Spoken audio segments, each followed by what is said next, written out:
나라가 어렵고 네. 앞으로도 윤석열 대통령 때문에 더 고통받을 일밖에 없거든요. 그렇기 때문에 저는 전략을 세울 때는 상대방에 대한 냉철한 인식, 그게 저는 굉장히 중요하다 생각해요. 근데 많은 분들이 윤석열 대통령을 보면서 바뀌기를 바라는 그 희망적 사고를 현실에 투영을 하는 경향이 좀 많습니다. 근데 저는 윤석열 대통령에 대해서 본질을 봐야 되는데 이분은 안 바뀌어요. 안 바뀝니다. 그러니까 그걸 전제해 놓고 우리가 전략을 생각하고 앞으로 대한민국을 어떻게 정상화시킬 거냐를 놓고 말한다면은 저는 이런 최수근 상병 사안이나 이런 부분에 대해서는 타협의 티읕도 꺼내서는 안 된다라고 저는 생각을 합니다. 왜냐하면 수사가 미진하면 특검한다. 마땅히 맞는 말이죠. 근데 지금까지 공수처가 그 수사 사건을 들고 아무 조치도 안 해왔어요. 심지어 이종섭 핵심 피의자에 대해서 출국 금지를 해놨는데 법무부가 그거 풀어줘서 호주까지 출국까지 하지 않았습니까? 네. 근데 뭘 더 이 미진함에 대해서 우리가 더 지켜봐야 되는지 전 이미 충분히 미진하다라고 보고요. 또 하나는 수사가 진행 중인데 특검을 도입하면은 이거 뭐 직무유기다. 전 그 말이 무슨 말인지 이해가 안 됐어요 한동안에. 근데 알고 보니까 뭐 삼권 분립을 대통령이 지켜야 되는데 그걸 안 지키니까 뭐 직무유기하는 것 아마 이렇게 복잡하게 설명을 하셨는데 네. 그럼 윤석열 대통령도 박근혜 최순실 특검 때 수사 중인 특검에 들어가서 특검으로 활약을 하셨거든요. 네. 그럼 그것도 직무유기 특검이라는 뜻이 되지 않습니까? 그 삼권 분립을 무력화한 특검이 된다라는 논리로 가기 때문에 자기 모순인 거예요. 그래서 저는 뭐 특검이라는 것이 지금 뭐 반대하는 분들 논리를 많이 세워서 하고 계시는데 네. 윤석열 대통령만큼은 지금 거부권 행사하는 주체로서 윤석열 대통령만큼은 그 논리들을 썼을 때 오히려 비웃음을 당할 것이다 라는 생각이 좀 듭니다. 본인이 했기 때문에. 전례가 있고 본인이 또 수사팀장으로 특검 수사팀장으로 되게 올 열심히 때 했습니다 그때. 검사로서. 잠바 입고 다니면서 수사권 가지고 보복하면 그게 깡패지 검사입니까? 막 이런 약간 명언 아닌 명언도 예. 남기셨는데 지금 보복 많이 하고 계시잖아요 지금. 그래요. 그래서 그건 다 이제 반박이 되는 상황이다. 변호사님은 어떻게 들으셨습니까? 그런 얘기? 저 소위 말하는 윤적윤 아닙니까? 본인 말로 다 반박이 되는. 이거 하나 있잖아요. 한마디로 되잖아요. 이거. 네. 특검을 왜 거부합니까?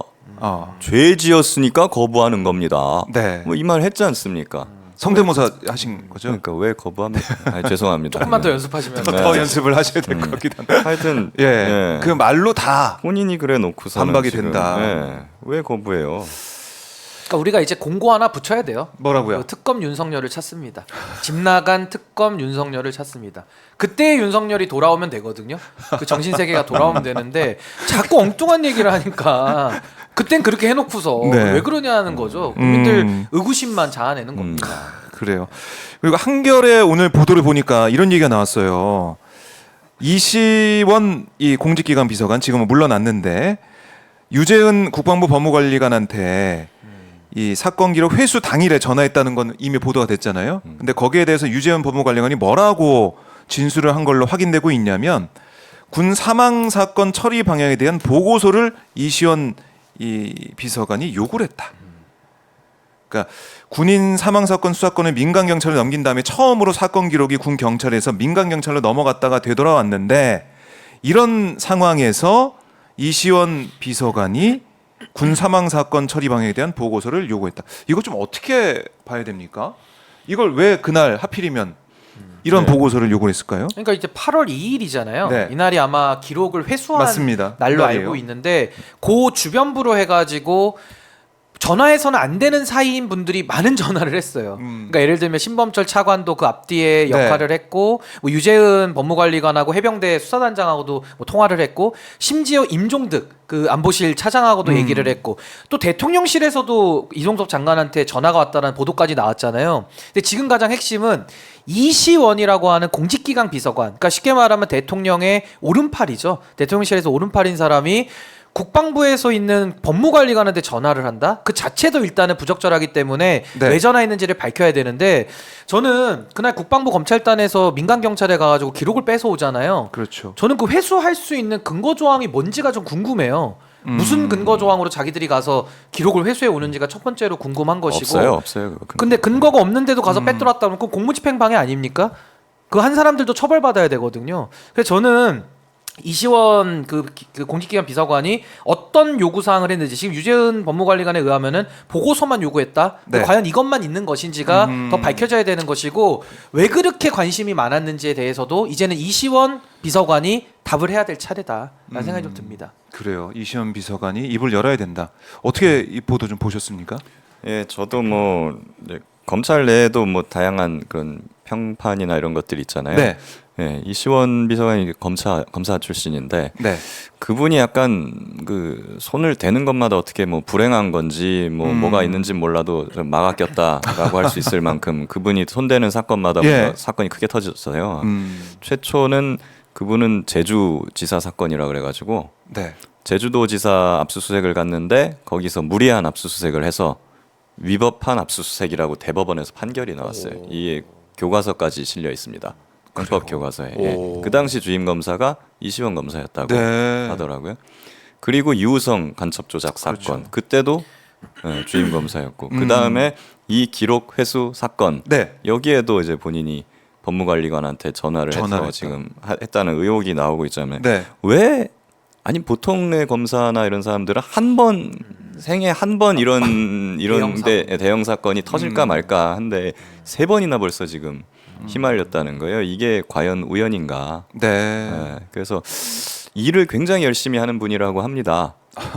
일을 너무 열심히 하는 것 같아요. 과하게. 그러니까, 예. 예, 과하게. 그러니까 결과적으로는 너무 이제 상부의 어떤 지시나 의중을 너무 과하게 밀어붙이다 보니 네. 사고가 터지고 결과적으로는 자기 상관한테도 피해를 주는 그런 내부에서도 그런 여러 가지 아니, 그런 캐릭터가 아닌가. 음. 예, 이런 것들이 있고요. 그리고 지금 이제 일단은 이제 대통령실 나왔지 않습니까? 네. 유재은 법무관리관도 이제 올해 여름이면은 나온다고 임기가 하더라고요. 끝나고 나옵니다. 예. 예, 지금 공고가 떴어요. 후임자.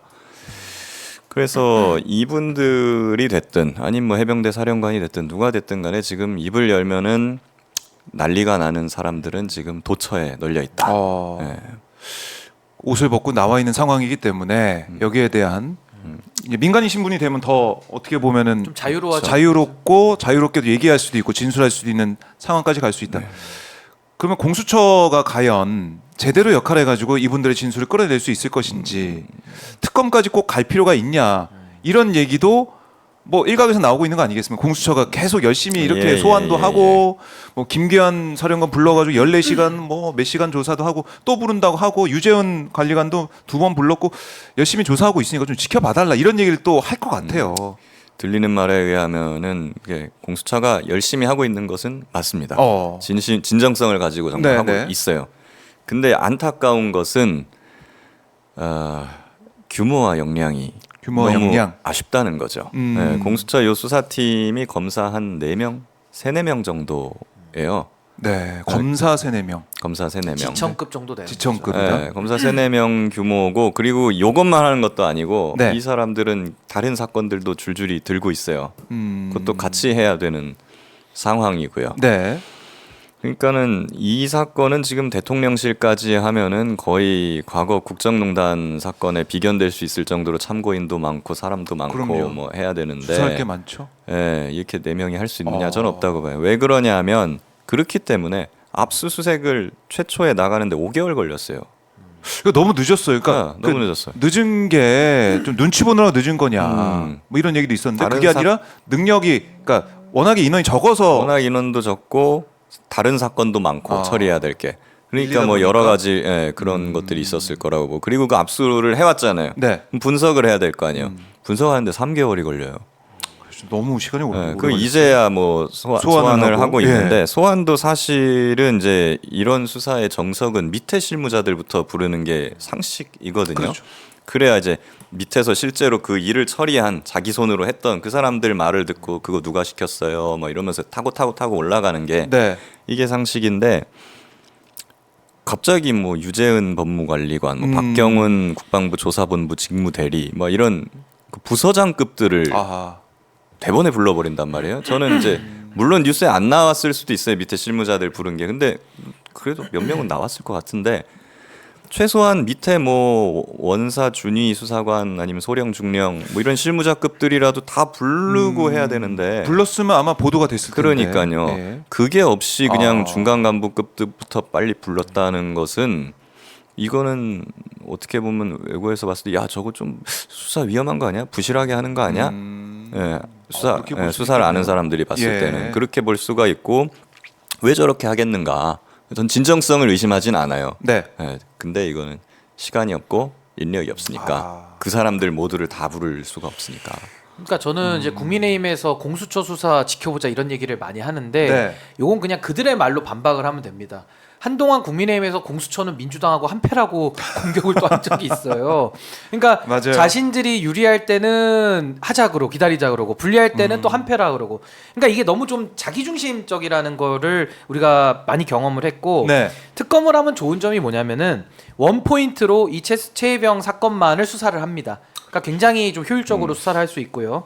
또 하나는 공수처 수사 지금 길게 질질글질 끈다고 양쪽 다 불만이에요. 그럼 그 불만을 한 번에 해소하는 일은 공수처에서 수사하는 게 아니라 네. 특검에서 기간을 정해서 하면 아무도 이견이 없습니다. 그래서 오히려 진실에 접근할 수 있고요. 네. 뭐 역량 부분도 맞고 또 하나는 수사 중에 특검을 하면은 뭐 수사가 지연된다 이런 소리를 많이 하는데 정반대입니다. 오히려 특검을 하면요 공수처의 검사와 수사관 파견받습니다. 윤석열 대통령이 검사 신분으로 그대로 들어갔던 네. 거랑 똑같은 논리이기 때문에 오히려 훨씬 수사의 연속성이 더 강화된다. 그리고 밖에서 들어온 또 역량 있는 사람들 들어오니까 훨씬 진실에 접근할 수가 있는 거고 또 하나는 이게 지금 군 관련 사안이니까 재판 관할이 다 찢어져 있어요. 근데 특검에서 하게 되면은 네. 관할도 하나로 몰아가지고 재판을 신속하게 할 수 있기 때문에 좀 진실 규명에는 훨씬 더 가까운 방법 아니냐라는 네. 생각이 좀 듭니다.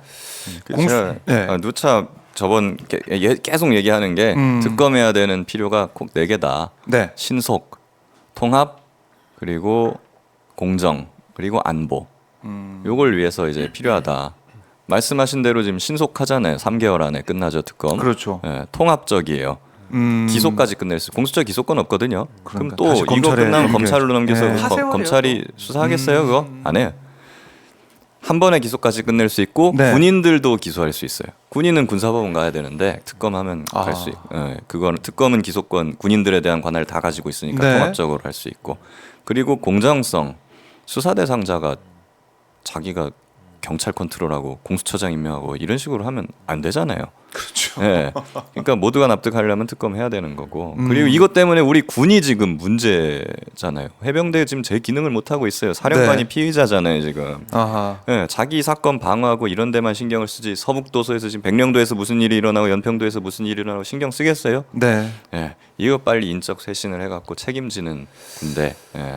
강한 안보 그리고 저 이거 만들어줘요. 그 야당의 편파적이다 이 얘기 자꾸 하는데요. 원래 특검은 야당 쪽에서 추천하는 거예요. 박근혜 최순실 특검도 누가 추천했습니까? 당시에 박지원 원장 국민의당에서 그죠. 추천해가지고 박영수를 앉혔는데 네. 박영수가 픽업한 분이 그 박근혜 정권에서 가장 핍박받아가지고 뭐 소위 말하는 박근혜 정권과 가장 먼 검사 윤석열 수사팀장이 수사했으니까 신뢰가 담보되고 또 수사 잘했잖아요 당시에. 그죠. 그러니까 지금으로 치면 누가 해야 되느냐? 윤석열 정권과 가장 지금 각을 세우고 있는 사람들이 좀 들어가는 게 네. 오히려 공정한 거예요. 그때 논리대로 그대로 대입하는 겁니다. 그리고 지금도 뭐 많은 변호사님들 계시니까 뭐 정권에 대해서 악감정을 가진 사람들이 들어가는 뜻이 아니라 아, 저 사람 정도가 하면 스탠스가 중립적인데 좀 공정할 것 같아 라는 믿음이 가는 사람들이 특검이나 특검보나 수사팀에 들어가야지 네. 다 자기 편들 심어놓고서 하라 그러면 누가 믿습니까? 그러니까 드루킹 때도 완전히 반대로 딱 했잖아요. 자유한국당이 그때 특검 추천을 했고 허익범 특별검사 추천을 했고 문재인 대통령이 임명을 했어요. 네. 예.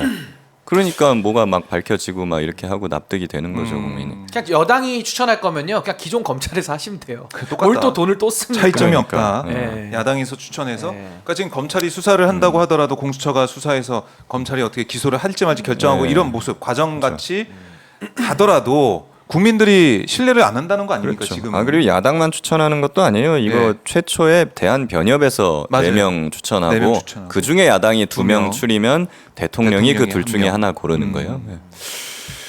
그래요. 이런 절차적으로 봐서도 객관적으로 공정하게 수사할 수 있는 부분, 효율적이고 빨리 수사할 수 있는 그런 부분들이 있는데 왜 특검을 거부하느냐 이렇게 정리를 해볼 수가 있겠습니다.